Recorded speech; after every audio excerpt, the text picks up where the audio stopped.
সকলে ভালো আছেন। আজ আমি যাচ্ছি ইউনিভার্সিটি, ক্লাস আছে সকাল সকাল, তাই বের হয়ে গেলাম।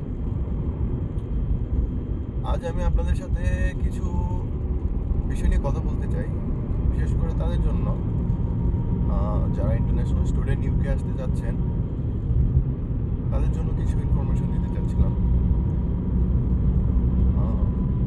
অনেকে আছে যে যারা বাংলাদেশ থেকে আসে, ড্রাইভিং জানে, ইউকেতে এসে নিজের গাড়ি কিনতে চায়, তাদের জন্য কিছু কথা। যারা ইন্টারন্যাশনাল স্টুডেন্ট ইউকেতে আসতে চাচ্ছেন, তারা কিন্তু গাড়ি নিতে পারবেন। আপনাদের যদি বাংলাদেশের ড্রাইভিং লাইসেন্স থাকে, সেটা ইউজ করে আপনি একটা ইন্টারন্যাশনাল ড্রাইভিং লাইসেন্স নিয়ে আসবেন। সেটার জন্য আপনার ইন্টারন্যাশনাল ড্রাইভিং লাইসেন্সের মেয়াদ থাকবে 1 বছর। তো আপনি 1 বছর ইউকেতে ড্রাইভ করতে পারবেন সে লাইসেন্স দিয়ে। তো যেটা করতে হবে আপনাদের, ইউকেতে আসার পর আপনারা গাড়ি নিতে পারবেন এবং সেই লাইসেন্স দিয়ে কিন্তু আপনারা ড্রাইভ করতে পারবেন ইউকেতে। সো আপনাদের যেটা করতে হবে, একটা ড্রাইভিং লাইসেন্স নিয়ে আসতে হবে বাংলাদেশ থেকে। ইউকেতে কিন্তু গাড়ির দাম অনেক সস্তা।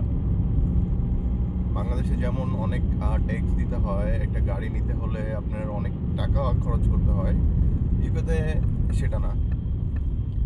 আপনারা যদি সাথে করে কিছু টাকা নিয়ে আসেন, ধরেন 1000, 1500, 2000 পাউন্ডে আপনি ভালো গাড়ি পেতে পারেন, সেকেন্ড হ্যান্ড গাড়ি, বাট সেগুলোর কন্ডিশন অনেক ভালো থাকে।